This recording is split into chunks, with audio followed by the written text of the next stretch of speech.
I gotta say, just to kind of preface it a little bit, I really appreciated the fact that this was like a really what I would consider a smart workout. If we were to go upstairs and do chest, we came in, we're fresh, we're gonna go do chest, and we're gonna say, okay, let's bench as heavy as we can. I don't think either of us would have had the greatest of workouts, but doing it the way that John recommended, it was very safe, and it also seemed very effective. That I really appreciated. So, for some of you guys, I know a lot of you guys out there watching, you may spend time traveling to events. A lot of you are on the road a lot for work. It may be smart to think about, when you're on the road, maybe don't try to have a record-setting workout in terms of, setting PRs and things like that. Maybe find a way to train smarter rather than just heavier. So in that regard, I thought the workout was fantastic. By the time we were done, my chest felt like it was going to pop.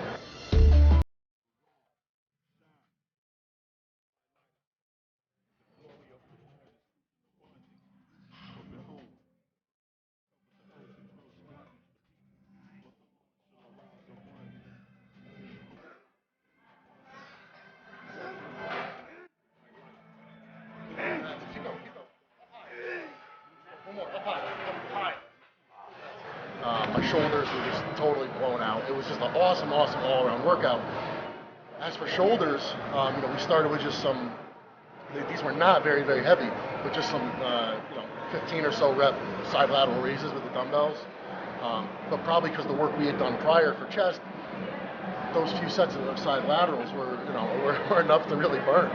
So by the time we moved on to doing some rears, and again, if you look at the way that these exercises were ordered, we decided not to just start out with a pressing movement. Again, it was okay, isolation, and we pressed last. And I thought that was really smart because it was safe and it was effective.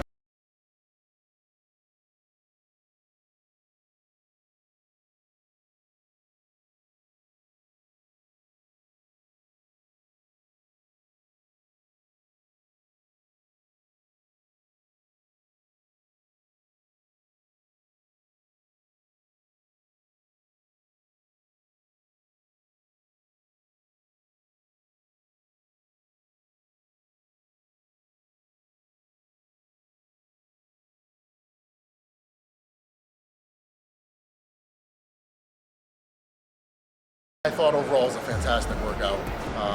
Like I said, following chest, it was the side laterals, a few sets there. We moved on to rear delts. It was a combination of, using the pec fly, doing it in reverse to hit the rear delts, and supersetting that with bands, which isn't something that I use often. And I gotta say, I really like it when I do. Last time, after training legs with John, I remember going home to the gym, telling the guys, look, we got to weld a couple pegs on the hack squat because we got to set it up for bands. It was really, really effective. And again, I feel like it made the movement safer but more effective. But anyways, here it was a great thing to add in, doing the reverse pec deck, and then finished off with a pressing movement, which again, was it 3 plates on a barbell press? No, but it was enough to finish it off in a way that was safe and also highly effective. I thought it was a great all-around workout.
Guys out there watching, hopefully you've been following John and myself long enough to know that neither of us are the type to pimp or whore products.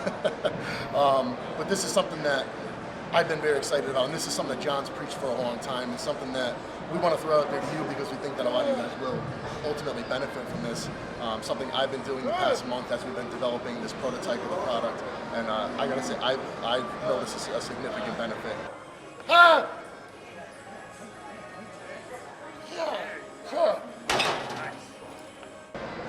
It's John's intra-workout formula, which is, intra-workout nutrition is something that John has advocated strongly for years now.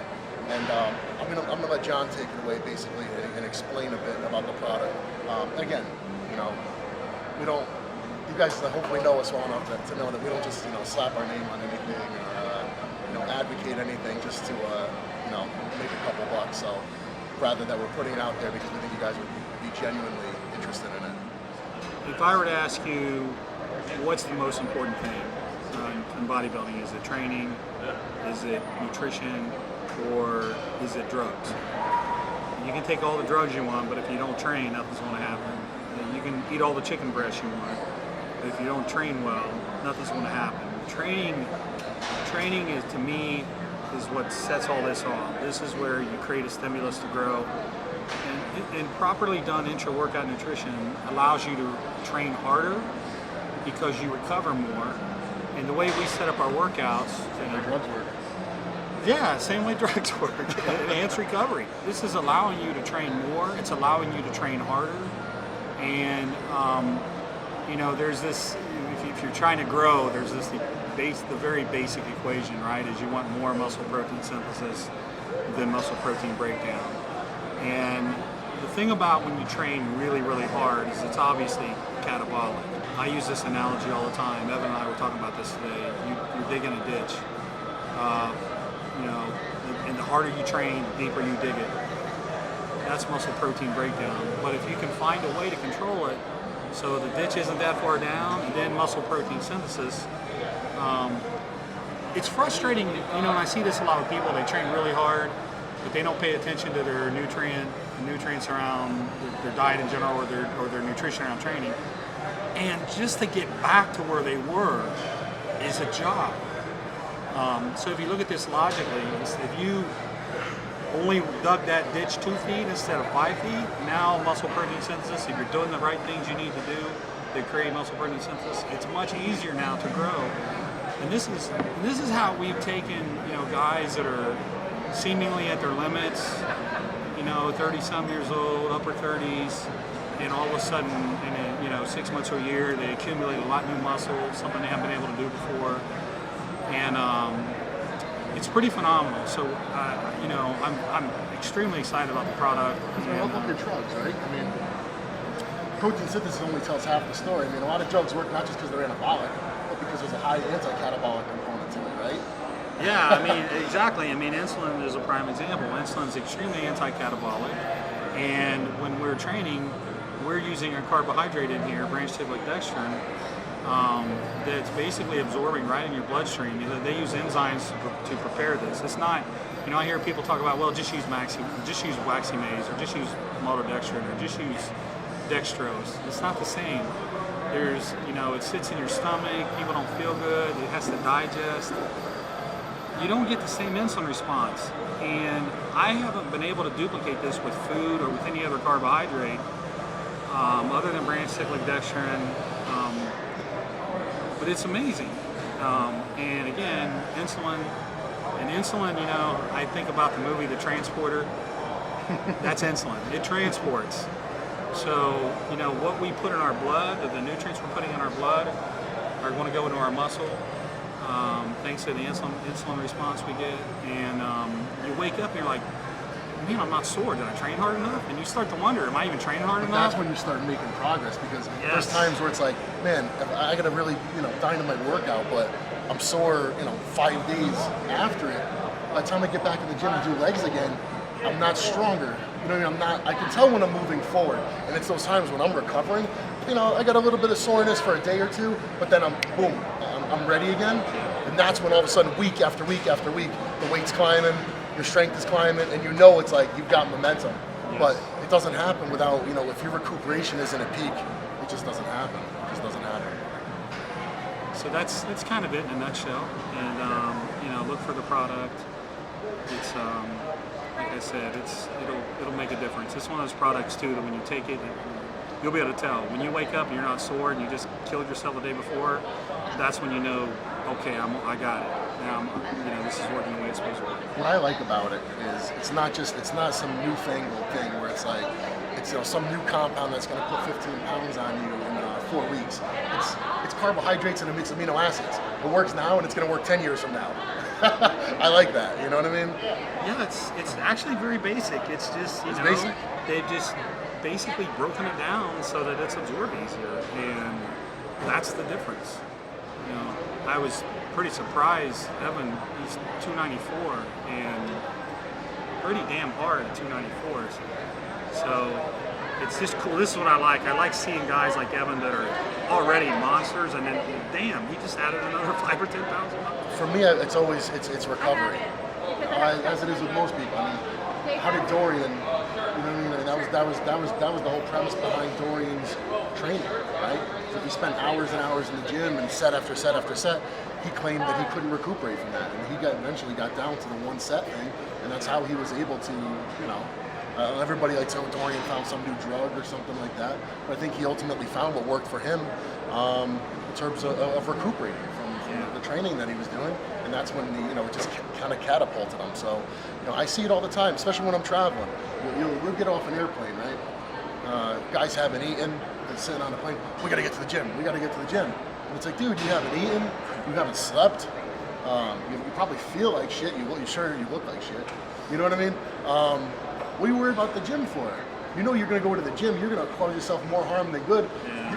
You're not even in a positive, probably not even in a state of positive nitrogen balance right now. Yeah. You know what I mean? You're going to go to the gym and you're just going to screw it up even more. So I don't know.